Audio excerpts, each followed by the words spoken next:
आजकाल सगळ्यांना प्रत्येक गोष्ट लगेच हवी असते, मग ते कोणतंही असो. पैसा, प्रसिद्धी, नाव. एका रात्रीत काहीतरी जादू घडावी आणि मी श्रीमंत व्हावं, माझे पैसे डबल व्हावे असं वाटत असतं. अर्थात याला काही लोक अपवाद देखील आहेत, पण मी वर म्हटलं तसं एका रात्रीत पैसे डबल व्हावे हे ऐकताच क्षणी तुमच्या डोक्यात एक नाव आलं असेल, ते म्हणजेच शेअर मार्केट. आज आपण याच विषयावर बोलणार आहोत, कारण गेल्या काही वर्षात शेअर मार्केटमध्ये पैसे गुंतवण्याचं प्रमाण खूप वाढलंय. आणि जर तुम्ही शेअर मार्केटचा योग्य अभ्यास करून गुंतवणूक करत असाल तर काही हरकत नाहीये. पण जर कोणत्या आमिषाला बळी पडून शेअर मार्केटमध्ये येत असाल तर तुमची फसवणूक करायला अनेक जण सापळा रचून तयार आहेत.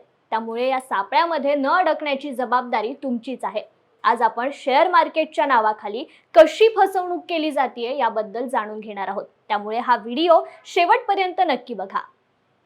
नमस्कार, मी कृपा सपकाळ आणि तुम्ही पाहताय न्यूज अनकटचा विषय काय हा कार्यक्रम. गेल्या काही वर्षांपासून शेअर मार्केटमध्ये गुंतवणूक करण्याची संख्या कमालीची वाढली आहे. त्याचबरोबर शेअर मार्केटच्या नावाखाली फसवणूक करण्याचं प्रमाण देखील वाढतंय. कारण शेअर मार्केटबद्दल लोकांना पाहिजे तेवढं नॉलेज नाहीये आणि याच गोष्टीचा फायदा काही भामटे उचलतात. कमीत कमी काळात अधिक नफा पदरात पडण्याची इच्छा असणारे लोक सध्या शेअर मार्केटच्या नावाखाली फसवणूक करणाऱ्या टोळीची शिकार होत आहेत. आता हे फसवणुकीचे प्रकार कोणते आहेत, कशा प्रकारे फसवणूक केली जाते हे जाणून घेणारच आहोत. पण त्याआधी शेअर मार्केट बद्दल थोडक्यात जाणून घेऊयात. Stock market, share market, equity market. थांबा, गोंधळून नका जाऊ, कारण या तिन्ही गोष्टीचा अर्थ एकच होतो, तो म्हणजे शेअर मार्केट. हे एक असं मार्केट आहे ज्या ठिकाणी तुम्ही एखाद्या कंपनीची शेअर खरेदी करू शकता किंवा त्याची विक्री करू शकता. शेअर खरेदी करण्याचा अर्थ असा होतो की तुम्ही एखाद्या कंपनीची ओनरशिप खरेदी करता, म्हणजेच त्या कंपनीचा काही पर्सेंटेज मालक तुम्ही असता आणि त्या कंपनीला प्रॉफिट झालं तर त्यामधील काही पर्सेंटेज प्रॉफिट तुम्हालाही होईल किंवा लॉस जरी झाला तरी काही पर्सेंटेज लॉस तुम्हालाही सहन करावा लागेल. अगदी सोप्या भाषेत सांगायचं झालं तर समजा तुम्हाला तुमचा स्टार्टअप चालू करायचा आहे आणि तुमच्याजवळ फक्त 10,000 रुपये आहेत. पण स्टार्टअप चालू करायला 10,000 रुपये पुरणार नाहीयेत. त्यामुळे तुम्ही तुमच्या मित्राला सांगितलं की तू पण माझ्या स्टार्टअपमध्ये 10,000 रुपये गुंतव. कंपनीला भविष्यात प्रॉफिट झाल्यावर 50% प्रॉफिट तुझं आणि 50% माझं. आता या केसमध्ये तुम्ही 50% शेअर तुमच्या मित्राला विकले. असंच सेम शेअर मार्केटमध्ये असतं. या ठिकाणी तुम्ही तुमच्या मित्राकडे गेलात आणि शेअर मार्केटमध्ये तुम्ही जगभरातील कंपन्यांकडे जाता आणि तुमच्या कंपनीचे शेअर्स विकता.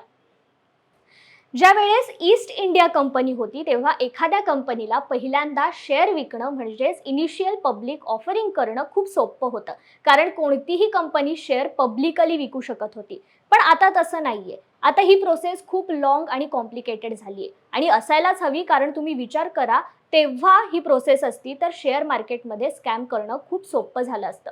कोणीही आपली फेक कंपनी बनवून त्या कंपनीबद्दल खोटी माहिती सांगेल की आमच्या कंपनीची एवढी एवढी व्हॅल्यू आहे, असं बरंच काही. आणि याच गोष्टीवर काही लोक डोळे झाकून विश्वास ठेवतात. काहींना तर चित्रपटातील डायलॉग्स आठवायला लागतात.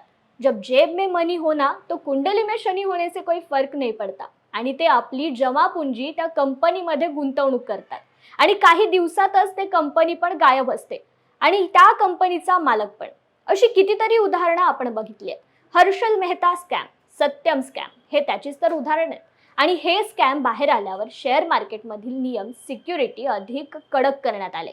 पण तरीही नवीन युक्त्यांचा वापर करून फसवणुकीचे प्रकार चालूच आहेत.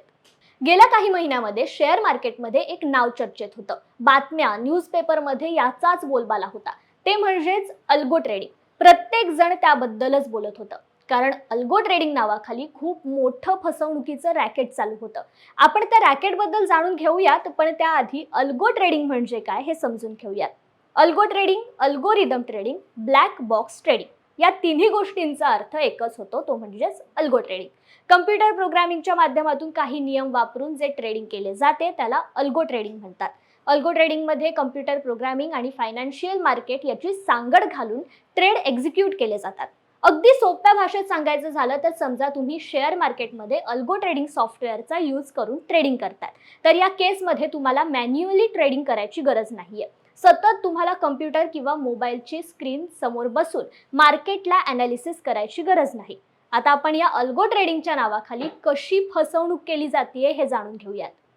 अल्गो ट्रेडिंगच्या फसवणुकीच्या प्रकरणात मोठ्या प्रमाणात सोशल मीडियाचा वापर केला जातो. यामध्ये तुम्हाला कॉल्स किंवा मेसेज केले जातात आणि तुम्हाला असं सांगितलं जातं की आमच्या कंपनीने अल्गो ट्रेडिंग सॉफ्टवेअर बनवलंय आणि तुम्ही ट्रेडिंग करण्यासाठी आमच्या अल्गो सॉफ्टवेअरचा यूज केला तर तुम्हाला मोठ्या प्रमाणात प्रॉफिट होईल असं आमिष दाखवलं जातं. आमच्या सॉफ्टवेअरमध्ये पायथॉन प्रोग्रामिंग लँग्वेजचा वापर केलाय, त्याचबरोबर API म्हणजेच ॲप्लिकेशन प्रोग्रामिंग इंटरफेसचा यूज केलाय, शिवाय यामध्ये स्ट्रॅटेजीचा वापर केलाय असं सांगितलं जातं. आणि हे सगळं पटवून देण्यासाठी ते तुमच्या मोबाईलवर डेली प्रॉफिटचे फोटो पाठवतात, कारण प्रॉफिट दिखता है तो हर कोई झुकता है अशा प्रकारे त्या सॉफ्टवेअर विषयी खात्री पटवून दिली जाते. मग या सॉफ्टवेअरवर लोक डोळे झाकून विश्वास ठेवतात आणि त्याच सॉफ्टवेअर परचेस करतात. सुरुवातीला काही दिवस प्रॉफिट होतं, त्यामुळे लोकांचा सॉफ्टवेअरवर विश्वास बसतो, त्यामुळे लोक आपल्या डीमॅट अकाउंटमध्ये जास्त पैसे टाकतात. मग इथून पुढे सुरू होतो खरा पिक्चर. एकदा का अकाउंटमध्ये जास्त पैसे आले की मग लॉस व्हायला चालू होतात. मग तुम्ही त्या कंपनीला संपर्क साधण्याचा प्रयत्न जरी केला तर तुमचा कॉल किंवा मेसेजला रिप्लाय दिला जात नाही.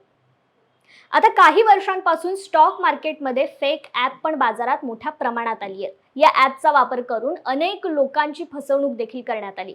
आता काही दिवसांपूर्वी अंधेरीत एका व्यावसायिकाची बनावट स्टॉक मार्केटमध्ये 42 लाखांची फसवणूक झाली आहे. शिवाय नाशिकमध्ये शेअर मार्केटमध्ये गुंतवणूक केल्यास कोट्यावधींचा परतावा मिळवून देण्याचे आमिष दाखवून एकाची चक्क 2,13,00,000ची फसवणूक करण्यात आल्याची घटना उघडकीस आली.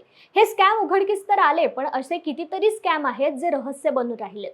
शिवाय असे कितीतरी स्कॅम अजूनही दररोज घडतात. त्यामुळे शेअर मार्केटमध्ये येताना शेअर मार्केटचा अभ्यास करून या. आत्ताचं ताजं उदाहरण बघायचं झालं तर हिंडनबर्ग प्रकरण तर तुम्हाला माहितीच असेल. हिंडनबर्ग रिपोर्ट नंतर भारतीय शेअर बाजारात अदानी समूहातील कंपन्यांचे शेअर्स झपाट्याने कोसळले होते. हिंडनबर्गच्या अहवालाआधी श्रीमंतांच्या यादीत 3ऱ्या स्थानी असलेले गौतम अदानी थेट 16व्या स्थानी आले होते. त्यामुळे शेअर मार्केटमध्ये कधी काय होईल हे सांगता येत नाही. आता या फसवणुकीला आळा घालण्यासाठी सेबीने म्हणजे security and exchange board of इंडियाने एक परिपत्रक जारी करत सांगितलंय की अल्गो ट्रेडिंगचा सेवा देणाऱ्या स्टॉक्स ब्रोकर्सनी प्रत्यक्ष किंवा अप्रत्यक्षपणे भूतकाळात मिळालेल्या परताव्याचा किंवा भविष्यात प्राप्त होणाऱ्या अपेक्षित परताव्याचा अल्गोरिदमच्या कामगिरीचा कोणताही संदर्भ ठेवू नये. शिवाय जे अल्गोरिदमवर जास्त परतावा देऊ अशा जाहिराती करतायत त्या स्टॉक ब्रोकरवर बंदी घातली गेली आहे. तसेच सर्व प्लॅटफॉर्मला अल्गो ट्रेडिंगची ऑफर देताना सेबीची परवानगी आवश्यक असणार आहे.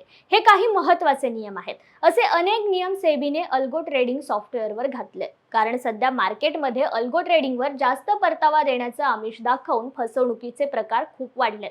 त्यामुळे सेबीने नवीन नियम करत यांना आळा घालण्याचा प्रयत्न केला. या प्रयत्नांना तुमच्या जागरूकतेची जोड असायला हवी. त्यामुळे शेअर मार्केटमध्ये पैसे गुंतवणूक करायच्या आधी शेअर मार्केटचा अभ्यास नक्की करा. अनोळखी लिंकवरून कोणतंही ॲप डाउनलोड करू नका. तसेच जास्तीचं आमिष दाखवणाऱ्या योजनांपासून 4 हात लांबच राहा. शिवाय अनोळखी कॉल्स, मेसेजेस, सोशल मीडिया यावर आपल्या गुंतवणुकीच्या सल्ल्यावर विश्वास ठेवू नका.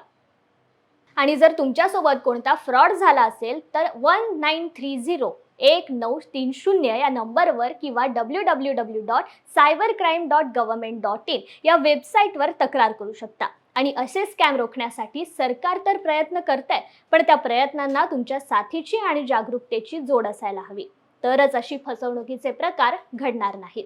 तत्पूर्वी इथेच थांबूयात. असे अनेक मुद्दे घेऊन आम्ही पुन्हा येऊ. तोपर्यंत तुम्ही पाहत रहा न्यूज अनकटचा विषय काय हा कार्यक्रम. धन्यवाद.